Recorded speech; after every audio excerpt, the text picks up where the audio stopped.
Now let's look at the final events leading up to the Civil War. I call this the 11th hour because it's the last moments in which impending disaster might be stopped. And in this case, it obviously was not. So these are the final events before the southern states, 7 southern states, decide to secede from the Union and the final breaking of the Union. The first of these events is a fight that erupts in Congress. I call it Bleeding Sumner. Charles Sumner was a northern politician. He was an anti-slavery Republican, and when Kansas applied for statehood in the proceedings and the decision, the debate over the adding of Kansas as a state, he gave a speech called Crime Against Kansas. In this speech, he managed to insult the South and insult a South Carolina Congressman, Andrew Butler. In retaliation for those insults, Preston Brooks, the nephew of Andrew Butler, would come into the congressional building at the end of the day, and with his cane he beat Sumner, and he beat him so badly that it took him about 4 years to recover. But he would recover, but nonetheless that was out and out brawl breaking out in the congressional building. It hadn't been seen before that, it hasn't been seen since, and that made it a very unusual event. Now the next event was a court case, and it was the Supreme Court's decision and the position that they took on the issue of slavery. This position actually defended the South. But that case was the famous Dred Scott versus Sanford case. Now, Dred Scott had been a slave in the South to a couple named Emerson. And Mr. Emerson would die, and Sanford was the nephew, and he received the state. But before that, under the Emersons, Dred Scott was a slave. He was moved around because Mr. Emerson worked for the military. So he moved from Virginia to Missouri, from Missouri into Wisconsin. Now Wisconsin is a free state where slavery is prohibited. But he remained as a slave under the Emersons, and after 3 years he returned. They returned to the South and to Louisiana. Well, it's unclear why Dred Scott decided to sue for his freedom. We do know that he did try to buy his freedom, and when he couldn't buy it, Mrs. Emerson wouldn't let him go. Then he decided to make a case. So he made a case at the county court in Missouri at this time, and then he made a case to the Missouri Supreme Court. The county court found against him on a technicality. The Missouri court upheld the county court's decision, and then gave him appeal, gave him his freedom, and then Sanford became the owner of Dred Scott, and he appealed to the Supreme Court, and that was the time at which the Supreme Court then had to make a decision on the Dred Scott case. Their decision came down, and they said slaves were not citizens, so they couldn't be protected under the laws of the Constitution, that in addition, they constituted private property. Therefore, you could never, even in a free state, take private property from anyone. And that finally, this meant that the whole idea of a 3630 parallel, the Missouri Compromise, was unconstitutional because they could not prohibit slavery. They could not prohibit somebody who had claimed a person as their private property from having that property ultimately in the end. So the Supreme Court then decided on the side of the South. So it almost looks good for the South, except the elections of 1860. But preceding the elections of 1860 are the Lincoln-Douglas debates. And the Lincoln-Douglas debates gave us a view of who Abraham Lincoln was, right? What his position was. was. What was so attractive about Abraham Lincoln? Well, the first thing that was very attractive about Abraham Lincoln in these debates, he and Stephen Douglas went around the North. They were Illinois legislators, so they were traveling around Illinois and they debated each other.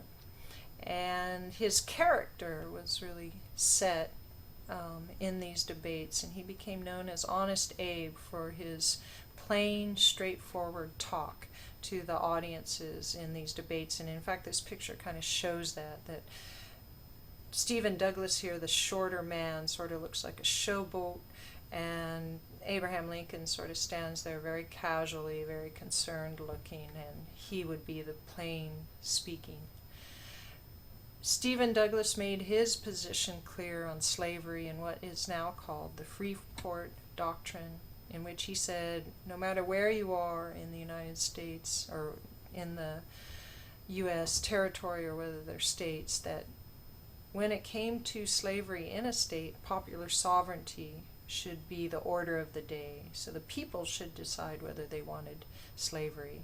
The Supreme Court should not decide, even the Missouri Compromise should not decide whether a state is slave or not. So Stephen Douglas went fully behind the whole idea that the people would make the decision for slavery. Lincoln's view on this, on many things, was made clear as well. So he had in terms of the Union, he said, a house, in one of his speeches, a house divided against itself cannot stand. Now, what does that mean, right? It means that that the Union couldn't continue divided as it was on the issue of slavery, and that something had to be resolved. Lincoln himself said slavery was wrong in every possible way. It was morally wrong, it was economically wrong, it was politically wrong, but that he believed the constitutional process would be able to work out the differences, and that's how they should work out their differences, was through constitutional process. So Abraham Lincoln became a known character in the United States at the time, and so his positions on the Union, and that the Union must be consolidated, must remain as one, and that slavery was morally wrong, and that things had to be dealt with according to the limits of the Constitution. Now, John Brown was, as we know, the anti-slave proponent in Kansas, who, as part of Bleeding Kansas, he went around and tried to stop the pro-slavers, and in fact engaged in fighting and killed many at Potawatomi River. He decided that he wanted to start a slave insurrection, and he wanted to start that slave insurrection right there near the Capitol, in the heart, really. I know it's north in Virginia, but nonetheless, it was the heart, the hubbub of slave society. And he thought he would go up and take an arsenal and use the arms to foment revolt throughout the region. So he and his followers went into Virginia and they took over an arsenal. They seized the arsenal at Harper's Ferry and they called for a wide slave revolt. The Virginia militia came out and stopped that revolt. They captured John Brown and they executed him. As far as the South was concerned, though, this incident was the last straw, that it showed what the opinions of the Northerners were and what they were willing to do, the extent to which they were willing to go. And John Brown, too, became a martyr for the cause against the South and against slavery.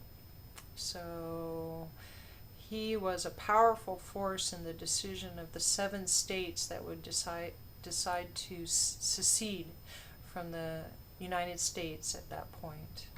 But finally, the elections of 1860 came about. The Democrats, it was ripe for the Republicans, and the Democrats were divided.